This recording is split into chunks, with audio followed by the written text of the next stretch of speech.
Get the Angel Reese special at McDonald's now.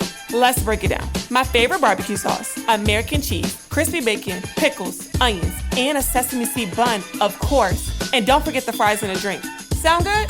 Ba-da-ba-ba-ba. At participating restaurants for a limited time. When you check out at the pharmacy, you see the journey from idea to medicine, thanks to our intellectual property system, or IP for short. IP safeguards inventions, like a new way to prevent seizures or lower cholesterol. And IP supports competition from other brands. Then, lower-cost generics, which are 90% of prescriptions filled in the U.S. Innovation, competition, lower costs, thanks to IP. Learn more at phrma.org/IP Works Wonders.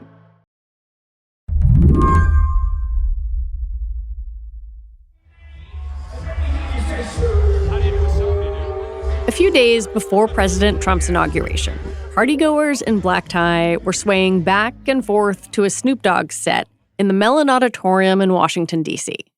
They were there for the crypto ball. And basically everybody who's anybody in the crypto industry was there. That's David Yaffe-Bellany, who covers cryptocurrency for the New York Times. Mere mortals paid $2,500 for a ticket.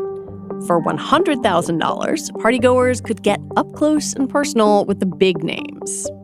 There was a special VIP part of the event where members of Donald Trump's family were rubbing shoulders with crypto executives, and everybody in the crypto industry was just toasting the start of what they hope will be a kind of new era of abundance.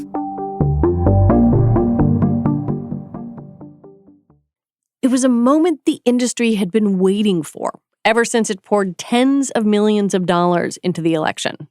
They were celebrating a series of promises that Trump had made to them on the campaign trail, that he would relax regulations on the crypto industry, that he would end a crackdown that the SEC had been pursuing against crypto companies for years, and that he even might go as far as to use federal funds to actually buy Bitcoin and build up a stockpile of Bitcoin for the U.S. government. But while all these crypto power brokers were partying at the ball, the real action, David says, was on social media. First on Truth Social and then on Twitter, Trump announces that he's starting a new cryptocurrency. It's a meme coin. It's called Trump. And immediately, all the day traders in their basements start stocking up on this thing while the powerful crypto executives are, getting drunk and dancing to Snoop Dogg. The thing about a meme coin is, to make money, you got to get in early. So the day traders at home, they start buying before the value of the coin shoots up. And all those people at the ball, away from their computers, were out of luck. Yeah, people were annoyed on a few different levels, but definitely one strand of frustration that emerged after all this happened was, damn, I could have made a lot of money, but I couldn't because you announced this thing while I was in a tuxedo at the crypto ball. Do we know how much money it made for the president? So on paper, the Trump team, the Trump family, various business partners were sitting on a stash of these tokens that was worth tens of billions of dollars.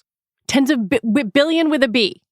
Billion with a B. But those are very theoretical paper gains. If the Trump family had sold off all those tokens at once, the price would have tanked and, they wouldn't have been able to extract much value from that. But the paper holdings were worth tens of billions. And in addition to that, Trump family, Trump business entities received fees every time the coins were traded, and those fees have ultimately amounted to about $100 million, maybe 10% of which has been kind of cashed out and converted into real money. At this point, how many different coins are associated with the Trump family? It's a total of 3 at this point. So there is a cryptocurrency associated with the Trump crypto business, World Liberty Financial. That's a token called WLFI. Then there's the Trump meme coin that was launched the night of the crypto ball. That's $Trump. And then there's this Melania coin that was launched that weekend, a day or two before the inauguration itself, which is $Melania. So those are the 3 Trump tokens that are in circulation. Today on the show, how Trump courted crypto and how it's paying off. Conflict of interest? Be damned. I'm Lizzie O'Leary, and you're listening to What Next TBD, a show about technology, power, and how the future will be determined. Stick around.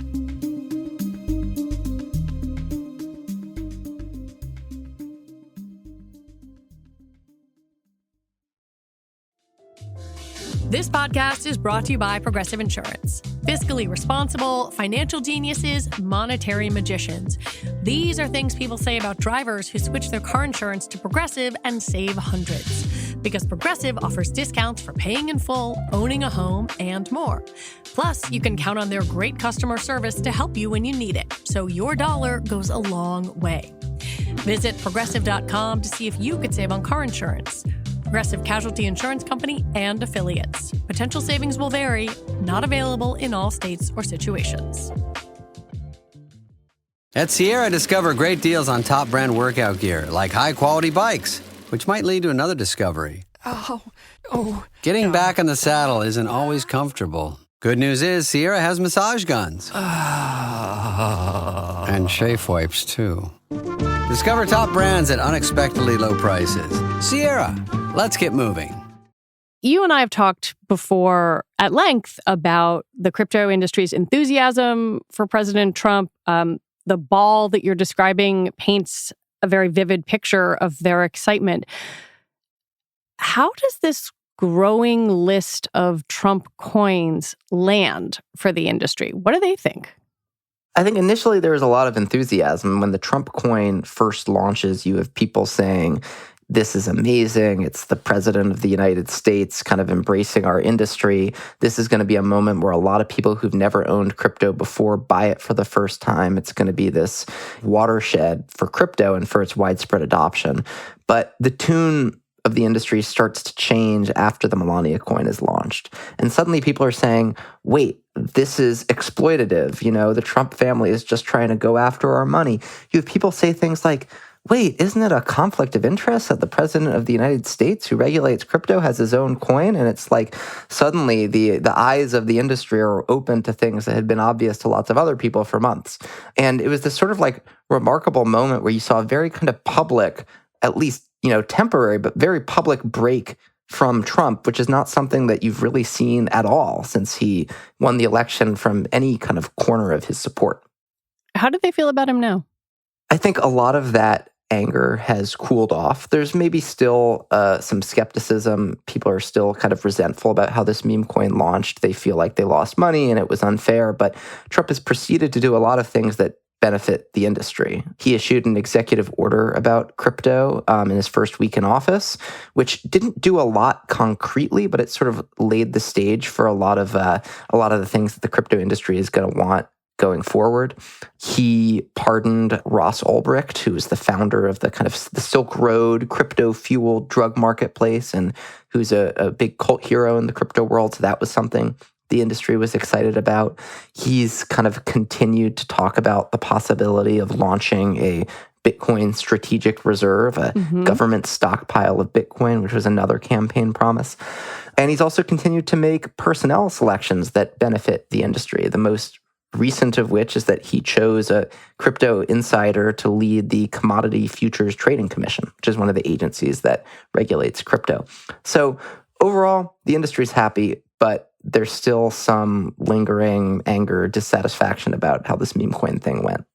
I want to unpack meme coins a little bit for people to whom this all sounds like gibberish or insanity. Like, what makes a meme coin appealing? Why do people want to buy them? Yeah, that's a great question.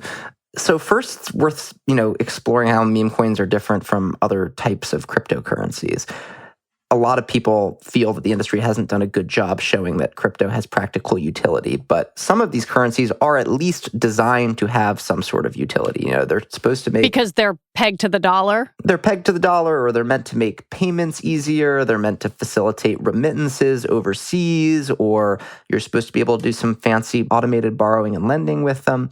Meme coins don't even pretend to have any use. They are simply a way to gamble. And you're basically betting that the vibe of a certain meme will ensure that the price of the meme coin goes up for a while and that you can make some money. And every dollar that you make is a dollar that somebody else in the market loses. And they're popular because internet memes are popular and because people, latch onto them and they think this is a way to make a quick buck and they don't understand the risks and they suddenly lose a lot of money. And there's a whole kind of cottage industry of crypto types who surround celebrities and politicians and try to get them to launch these meme coins. And it creates this kind of enthusiastic base for buying them in the crypto world. Yeah, I want to try to understand why a meme coin is so appealing as a way to make money right now. Is it because it's just so easy? Is it because lol, nothing matters? I'm trying to understand this inflection point because it seems to say something about the moment we're living in. Yeah, I mean, it really does. And, look, there's nothing more American than a get-rich-quick scheme, and that's partly what a meme coin looks like to people. And it is true. If you time your trades correctly, you can get rich quick. It's just very difficult to do that as an amateur sitting at home competing against professional investors who are, running complicated trading bots. Why is it popular now? I mean, we're a more online society than we ever before, and meme coins kind of latch on to these online symbols, jokes, characters, and try to kind of convert that sort of ephemeral internet excitement into a financial product. It's bizarre, it's surreal, but that's the world that we live in these days. How is this different from a pump and dump? Well, it's not that different, and a lot of these meme coin launches do resemble pump and dump schemes. Sometimes you have the creators of the coin literally buy huge amounts very early on, watch as the price goes up, and then sell those holdings immediately. That's kind of a classic pump and dump where the insiders themselves are benefiting. But you also have market patterns that kind of have a similar effect. Maybe it's not an insider who scooped up a lot of the coins, but it's a professional crypto trader who is kind of crawling social media, trying to find new meme coins associated with celebrities, and then they'll have a trading bot scoop up a bunch of those coins right away and sell them very quickly. That's a phenomenon known as sniping in the crypto world. And it's something that professional traders pride themselves on doing, and they can make a lot of money, but at whose expense? It's at the expense of your average internet user, day trader type who's like, I kind of want to own the Trump coin. Yeah, I mean, in many ways, this feels not dissimilar to how people interacted with meme stocks, with GameStop, AMC, whatever it is. Do day traders, do individuals get hosed? Absolutely. Yeah, I mean, if you trace the history of this, the kind of GameStop euphoria during the pandemic is kind of an important moment in this that sort of paved the way for meme coins becoming popular. But at least at that point, you had a sort of ideological, wave that sort of took form, and buying that stock was about restoring power to the people and kind of sticking it to the big hedge funds and that sort of thing. And it's evolved to the point where this is really just vibes and memes and people trying to make a quick buck. Meme coins are incredibly easy to create. There are sites that allow you to do it in a couple of minutes for just a couple of dollars. And so, there are thousands and thousands of meme coins being created all the time. Everyone's trying to get theirs to take off so they can make some money quickly. And, inevitably people end up losing money in that process. I mean, I just feel like the thing that this comes back to a lot is I'm like, but it's not worth anything. It's just pretend. Yeah, I mean, it's pretend. And nobody's acting as if it's anything other than that. I mean, you have a lot of cryptocurrencies that have big supporters who make really impassioned arguments about why it's useful or why it's going to be useful and why it's the wave of the future. Nobody is saying that about meme coins. The people who create meme coins speak about them in remarkably cynical terms. This is all garbage, but you'll make some money. It'll be fun. When you talk to, quote unquote, serious people in the crypto industry who are behind some of these currencies that do have practical utilities, and you ask them about meme coins, you get a mix of responses. Some people will say, yeah, this is garbage and it's giving our industry a bad name and I wish people would stop. Other people would say, but you never know. You never know what's the thing that's going to lead to global adoption of crypto. Maybe it's a meme coin modeled on a, picture of a cute dog. That's the thing that's going to inspire some, 25-year-old in Ohio to start investing in crypto. And it's kind of like the gateway drug to this whole world. Who are those people who lost money? Do we know? It's hard to say because on the kind of crypto blockchain, this public ledger of crypto transactions, you can see the accounts that are making or losing money, and they're identified by strands of letters and numbers, and you can track them in a way that's kind of very fascinating, which you couldn't do in traditional finance. But you can't actually, unpeel that, series of letters and numbers and find out the identity behind an account. In some cases, people will publicly announce on social media, hey, that was me, but it's hard to tell who exactly these people are. But like I mentioned earlier, some data analytics firms have looked at the trading activity around the Trump coin, found that a lot of these wallets were newly created, which suggests some first-time traders, amateur traders. And just in our own kind of reporting, interviews, and sort of surfing of social media, you can see people who are kind of regular old supporters of Donald Trump, talking about losing money and the sort of disappointment associated with that. After the break, what about, regulation?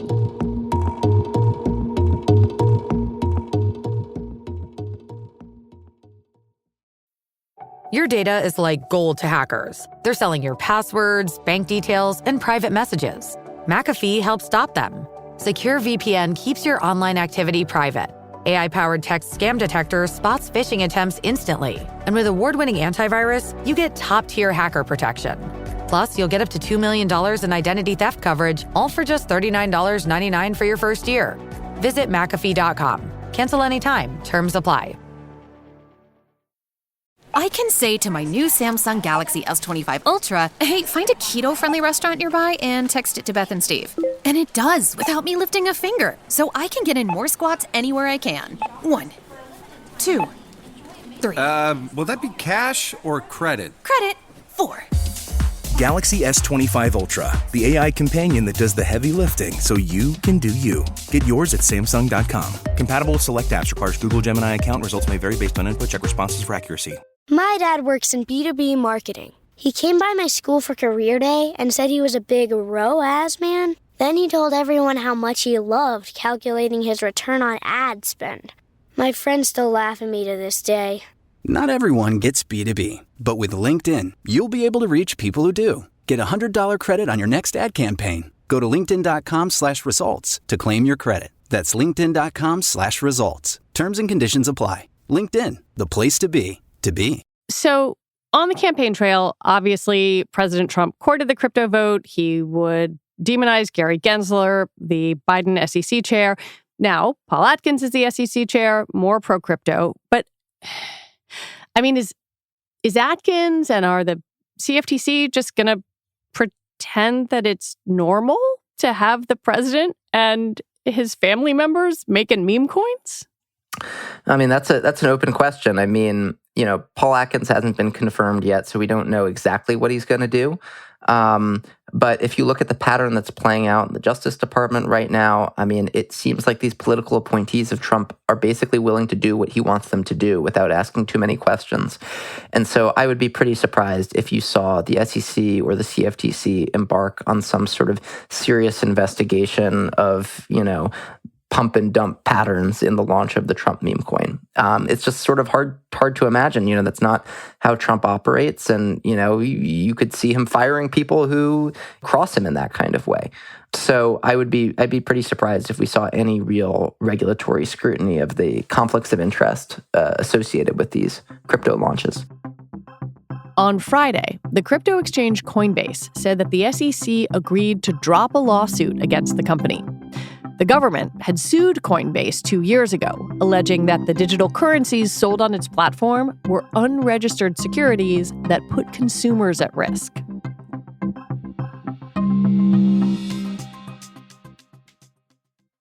At the same time, you reported last week that the Senate Finance Committee was investigating a crypto investor for maybe violating tax laws. And how do we square that with whatever is going on in Trump coin and Melania coin? Well, it's worth noting that investigation you're referring to intensified before the inauguration, and it's not entirely clear where it's going to go from here. The senator who is behind it is a Democrat, and, I think it's an open question whether it will kind of proceed in a serious way. And, you might see efforts on the Hill by Democrats to kind of like pursue some of these guys, look into some of these questions, but because they're in the minority, there's a limit to what they can accomplish. And I think you can definitely expect the regulatory agencies to stop looking into this stuff with much serious effort. What is the crypto endgame here for Trump? Like, do you think he actually cares about making crypto more legitimate, one of the things he promised on the campaign trail? Or is this just like strike while the iron is hot and make some money? The most cynical reading of what Trump is doing was that he was courting campaign donations, and it's very easy for him to follow through on the promises that he made to get those donations, and so now he's doing it. He has a long history as a businessman of these sorts of, make a quick buck type ventures, so it does sort of like fit with some of his history. But, there are certain like ideological strands to the crypto world that kind of align with Trumpism in a way that feels relatively natural. One of his sons, Eric Trump, has talked about the experience of losing a bank account and feeling as if the banks are engaging in some sort of political retribution or discrimination against the Trump family. And crypto offers a theoretical alternative to that. So, you could also make an argument about why the kind of success of crypto could sort of align with some Trumpian goals. Yeah, and it seems to align with many of the goals of the sort of Silicon Valley libertarian ethos, people who are now a part of the administration. Exactly, and who are deciding who should be hired and fired across the federal government. Okay, let's take a quick trip outside of the United States. On Valentine's Day, the Argentinian president, Javier Milei, got involved in his own meme coin situation. He tweeted in support of a coin called Libra. Then it plummeted, and now he is facing calls for an impeachment. Like, is that a cautionary tale for Trump? Or is that just like, well, that's something that happened in Argentina? I mean, this is really a wild story. I mean, you have the president of Argentina endorsing a meme coin, and now he's embroiled in like the biggest political crisis in the country, over a stupid meme coin. It's sort of even by crypto standards, it is a wild and surreal turn of events. Is it a cautionary tale for Trump? I mean, he's already done it. He launched his meme coin first, and, he didn't face these kinds of repercussions. And, there's a sense of impunity around a lot of what Trump does now. I think he feels as if he has this mandate and he can sort of do what he wants. And it is sort of hard to imagine that, a meme coin gone awry could derail the Trump presidency. I mean, lots of people lost money on this. My colleague and I did a story a few days ago about the amount of money that people have lost on the Trump meme coin. If you compare the kind of number of accounts that lost money to the number that made money, way more people lost money. And the data that we have almost certainly underestimates the degree of the losses. But that hasn't had any sort of serious political repercussion for Trump. Is crypto ever going to shake off the scammy part of its reputation, or is that irrelevant now? It's hard to predict the future, but I can say that, after the crypto industry collapsed in 2022 and a lot of scammers went to prison, you had many of the people left behind saying, what we've done is we've eliminated the kind of layer of con men that we've had to live with, and we're charting a new path forward, and we're going to create a cleaner, better crypto industry. Here we are 2 years after that, and we've got people getting fleeced on meme coins, marketed by fly-by-night crypto entrepreneurs who somehow have access to the president of Argentina. So it doesn't really feel as if we have a new, cleaner crypto industry. At the same time, there's an immense political opportunity for crypto with the amount of support that it has in Congress, with the support that it has in the White House. And the question will be, can the industry seize this opportunity and prove its legitimacy, or will it sort of fritter away this moment because it's, too many people are getting scammed by meme coins?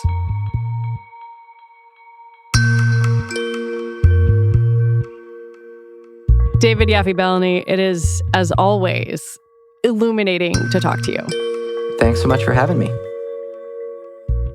And that is it for our show today. What Next TBD is produced by Patrick Fort and edited by Evan Campbell. TBD is part of the larger What Next family. And hey, if you want to support us, help keep the lights on, contribute to our independent journalism, the number one thing you can do is join Slate Plus. You get all your Slate podcasts ad-free, and you'll never hit a paywall on the Slate site. We will be back next week with more episodes. I'm Lizzie O'Leary. Thanks for listening.